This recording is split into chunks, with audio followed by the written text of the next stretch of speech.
ఉపాధ్యాయులకి చాలా సమస్యలు ఉన్నాయి, విద్యారంగానికి చాలా సమస్యలు ఉన్నాయి. ఉపాధ్యాయులకి వాళ్ళ జీతభత్యాల సమస్యలు, ప్రమోషన్ సమస్యలు, సర్వీస్ కండిషన్ల సమస్యలు, జోనల్ సమస్యలు, పింఛన్దారుల సమస్యలు, అనేక సమస్యలు, వాళ్ళ ఉద్యోగ జీవితానికి సంబంధించిన సమస్యలు చాలా ఉన్నాయి.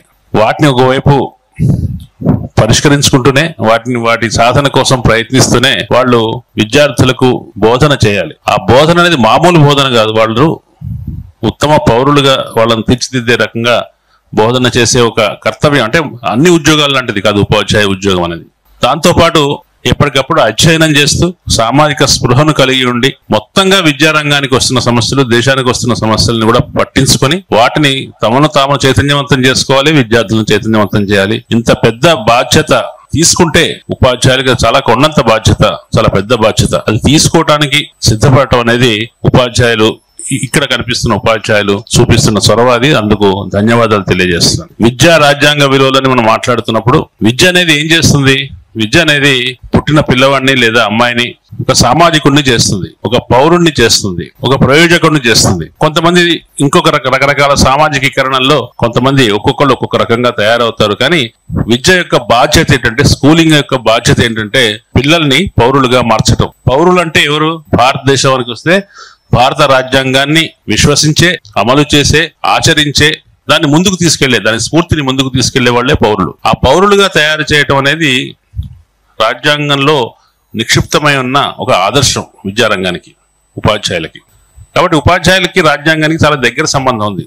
రాజ్యాంగం ఏం చెప్పిందంటే, భారత రాజ్యాంగం భారతదేశం అనే దేశం ఎందుకు ఏర్పడుతుంది అని ప్రవేశికలో చెప్పుకుని, ఏ ఆదర్శాల ప్రకారం ఏర్పడుతుందో చెప్పుకొని, ఏ ఏ విధి విధానాల ప్రకారం భారతదేశ వ్యవస్థలు నడుస్తాయో చెప్పుకొని, మున్ముందు ఏ ఏ ఆదర్శాలని సాధించాలో ఆదేశిక సూత్రాల్లో చెప్పుకొని, పౌరుల హక్కులేంటో చెప్పి, పౌరుల విధులేంటో చెప్పి, రాజ్యాంగం మనకు మొత్తం ఒక స్మృతిని, ఒక నైతిక స్మృతిని, ఒక పాలనా స్మృతిని, ఒక ఆచరణ స్మృతిని కూడా రాజ్యాంగం మనకి ఇచ్చింది. వీటన్నిటి గురించిన అవగాహన ఉపాధ్యాయులకు ఉండాలి. పిల్లలకు వాటికి అనుగుణమైన పిల్లల్ని పౌరులుగా తీర్చిదిద్దాలి. ఈ కర్తవ్యాన్ని నిర్వహిస్తున్నప్పుడు మనకు పెద్ద సమస్యలు వస్తున్నాయి. ప్రభుత్వం నిజంగానే రాజ్యాంగ ఆదర్శాలకు కట్టుబడి ఉందా? పౌరులు రాజ్యాంగానికి కట్టుబడి ఉండే పౌరులుగా తయారు కావడానికి వీలుగా విద్యారంగాన్ని అది ప్రోత్సహిస్తోందా? విద్యారంగానికి కావాల్సిన నిధులు ఇస్తోందా? విద్యారంగంలో తగిన నియామకాలు చేస్తోందా? అది చెప్తున్న దానికి చేస్తున్న దానికి నిజంగా పొంతన ఉందా? అది నిజానికి రాజ్యాంగం పట్ల ప్రభుత్వానికి కట్టుబాటు ఉందా? ఎట్లా చెప్తా మనం చూస్తున్నాం స్పష్టంగా. మొట్టమొదటి రాజ్యాంగం ఏం చెప్పిందంటే, 6 ఏళ్ల వయసు వచ్చే వరకు పసిపిల్లల పోషణ, చదువు బాధ్యతని ప్రభుత్వం స్వీకరించాలి అని చెప్పింది. తర్వాత విద్యా హక్కు వచ్చిన తర్వాత 14 ఏళ్ల దాకా దాన్ని విస్తరించారు. కానీ మొత్తంగా ఒక మనిషిని గ్రాడ్యుయేట్ చేయడానికి కానీ, పోస్ట్ గ్రాడ్యుయేట్ చేయడానికి కానీ విద్యారంగం ప్రభుత్వం ఇప్పటికి కూడా తన బాధ్యతను పూర్తిగా తీసుకోలేదు. అంత మేరకు 14వ ఏట వరకు తీసుకున్న విద్యారంగాన్ని కూడా ప్రభుత్వం తన సొంత బాధ్యతగా కాకుండా ప్రైవేట్ రంగాన్ని యథేచ్ఛగా ప్రోత్సహిస్తూ విద్యారంగంలో అసమానతలు తీసుకొచ్చింది. రాజ్యాంగం యొక్క ప్రవేశిక ఏం చెప్తుంది? జస్టిస్, ఫ్రాటర్నిటీ, ఈక్వాలిటీ, తర్వాత సమానత్వము, సౌభ్రాతృత్వము, ఈ ఆదర్శాలని చెప్పినటువంటి ప్రియాంబుల్కి అనుగుణంగా ఆ సమానత్వ ఆదర్శానికి భిన్నంగా విద్యారంగంలో అనేక అంతస్తులను క్రియేట్ చేసి ప్రభుత్వ రంగాన్ని తనంతట తానే చంపేస్తుంది. ఇప్పుడు నూతన విద్యా విధానంలో స్కూళ్లను తగ్గించడం అనే పని ఉంది.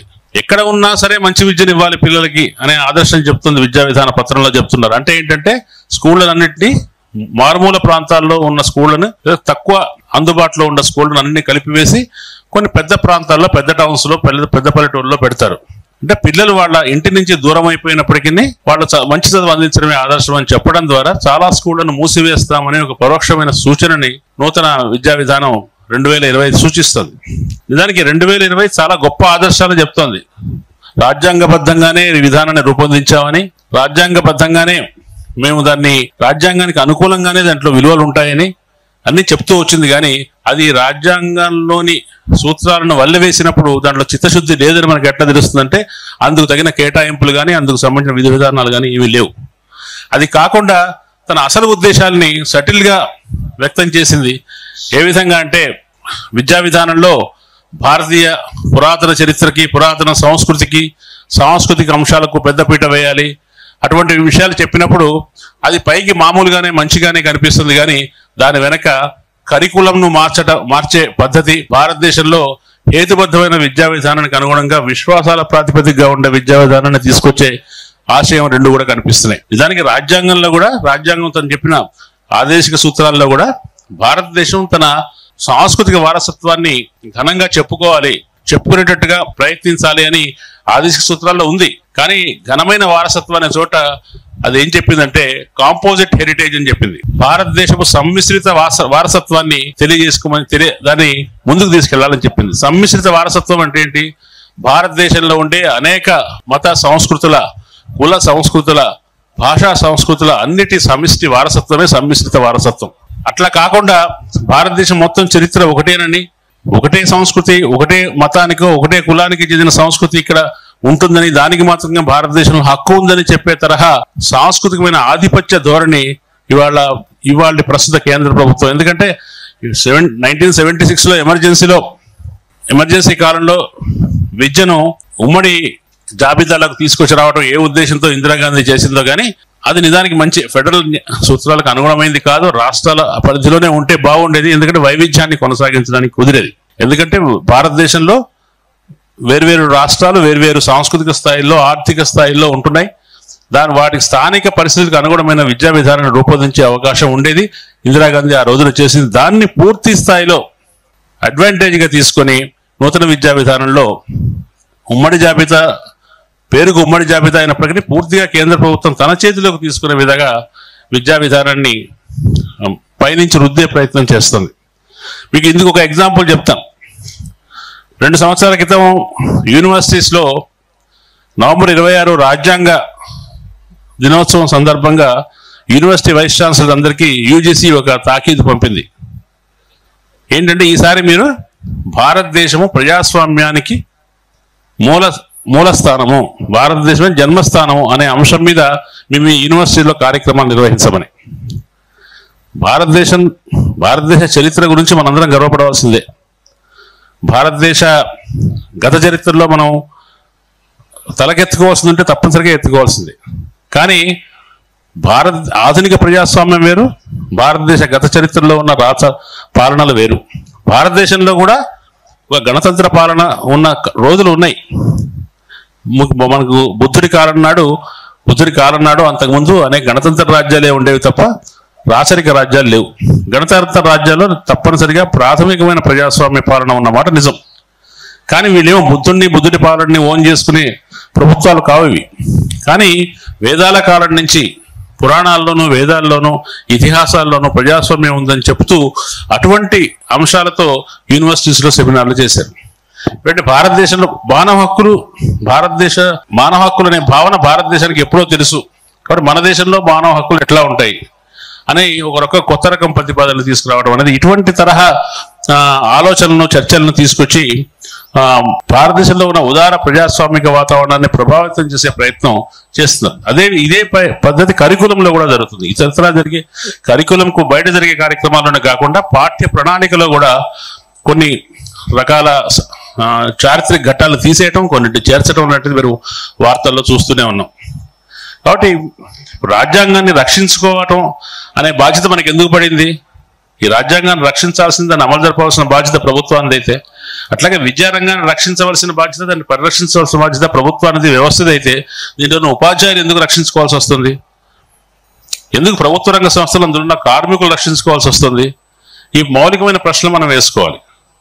అవే ఇంతకాలం వాళ్ళు గత స్వాతంత్రం వచ్చిన తర్వాత 50-60 సంవత్సరాల పాటు వాళ్ళ అవసరాల కోసం ప్రభుత్వ రంగంలో పరిశ్రమల్ని, విద్యారంగాన్ని అనుమతించారు. కానీ వాళ్ళెవరికి కూడా ఈ వ్యవస్థను నడిపించే వాళ్ళకి ఇవి ప్రజారంగంలో ఉండటం ఇష్టం లేదు. ప్రజారంగంలో ఉంటే ఆ వాళ్ళకు ఆ విషయాల మీద పట్టు ఉండదు. కార్పొరేట్ రంగంలో అయితే లాభం ఉండదు. విద్యారంగంలో అయితే ప్రజల భావాలను నియంత్రణ శక్తి వాళ్ళకు ఉండదు. కాబట్టి దాంతోపాటు విద్యారంగాన్ని కూడా కార్పొరేటీకరించడంలో ఉండే ఈ పెట్టుబడిదారీ వ్యవస్థ లక్షణం కూడా అందుకు తోడ్పడుతుంది. ఒకప్పుడు నిజానికి విద్యను కూడా ప్రపంచ సుంకాల పరిధిలోకి తీసుకొచ్చే ప్రయత్నం జరిగింది. తర్వాత ఎందువల్ల అది విరమించుకున్నారు. కానీ గ్యాట్స్ ఒప్పందం పరిధిలోకి విద్యారంగాన్ని కూడా తీసుకొచ్చే ప్రయత్నం ఒకనాడు చేశారు వాళ్ళు. కాబట్టి విద్యారంగం పవిత్రత మీద ఎటువంటి నమ్మకం లేదు వ్యవస్థకి. ప్రభుత్వ రంగ స్కూళ్ళను తప్పనిసరిగా నడపాలని పట్టింపు లేదు. ప్రభుత్వ రంగ ఇప్పుడు వాళ్ళు చూస్తే వాళ్ళ ప్రభుత్వ రంగ స్కూళ్లలో కేవలం ఎస్సీ ఎస్టీ బీసీ మైనారిటీల పిల్లలు తప్పించి ఉన్నత కులాల పిల్లలు చాలా తక్కువ సంఖ్యలో ఉన్నాయి. ఏ స్కూల్కి వెళ్ళినా మీరు ప్రతి బ్లాక్ బోర్డ్ మీద అక్కడ స్ట్రెంత్ వాటి వివరాలు ఇస్తారు కదా, వివరాలు ఇచ్చినప్పుడు చూస్తున్న స్పష్టంగా ఉన్నత కులాల వాళ్ళు ఏమాత్రం ప్రభుత్వ స్కూళ్ళను ఎంచుకోవట్లేదు. ఇందాక మనం ప్రభుత్వ రంగ స్కూళ్ళను రక్షించుకోవాలని మిత్రులు వేదిక మీద చెప్తున్నప్పుడు నాకు అనిపించింది, ఒక నైతికత రావాలంటే ప్రభుత్వ రంగ స్కూళ్ళని రక్షించాలని నైతికత రావాలంటే ప్రభుత్వ ఉపాధ్యాయులు, గ్రామాల్లో ఉండే ప్రభుత్వ ఉపాధ్యాయులు తప్పనిసరిగా వాళ్ళ పిల్లల్ని ప్రభుత్వ పాఠశాలలో చదవటం అనేది ఒక ఆదర్శంగా తీసుకోవాలి. నియమంగా పెట్టాలని కానీ అది ఇతరులకు ఆదర్శం కావడానికి తప్పనిసరిగా చేయాలి. మా తండ్రి గారు ప్రభుత్వ కళాశాలలో ప్రభుత్వ పాఠశాలలో ఉపాధ్యాయుడిగా ఉన్నప్పుడు ప్రభుత్వ స్కూల్లోనే చదివాం. ఆ రోజుల్లో ప్రైవేట్ స్కూల్స్ ఉండేవి కాదు. చాలా జనరేషన్స్ అంటే మన పిల్లల్ని మనం దాంట్లో చేర్చకపోతే ఉపాధ్యాయులకి ప్రభుత్వ రంగాన్ని స్కూళ్ళను కాపాడడం అని అడిగే నైతికమైన హక్కు ఉంటుందా, ఎంత మేరకు ఉంటుందని ఒక పెద్ద ప్రశ్న. ఇవాళ ప్రతి ఒక్కళ్ళను కూడా ప్రైవేట్ పరిశ్రమను ప్రైవేటీకరించడం, విద్యను ప్రైవేటీకరించడం తప్పనిసరి. ఎందుకంటే ప్రభుత్వ రంగంలో ఏవి పనిచేయవు అనేక వాతావరణాన్ని క్రియేట్ చేసిన తర్వాత ఉపాధ్యాయులతో సహా ఇట్లా ప్రభుత్వ రంగ పరిశ్రమల్లో పనిచేసే వాళ్ళు కూడా ఇతర కంపెనీల్లో పనిచేసే వస్తువులను ఎట్లా కొంటూ ఉంటారో మనం కూడా అటువంటి ఒక ప్రలోభానికి వాళ్ళ ప్రపంచీకరణ పరిణామాల తర్వాత వచ్చినటువంటి భావ వాతావరణం అనేది మనల్ని ప్రలోభపరుస్తూ ఉంది. విద్యారంగం అనేది విద్యారంగానికి అటానమీ ఇస్తున్నారు. చాలా ఆ అటానమీ ఎందుకు యూనివర్సిటీస్కి ప్రభుత్వ రంగంలో ఉన్న యూనివర్సిటీస్కి ఇవ్వట్లేదు?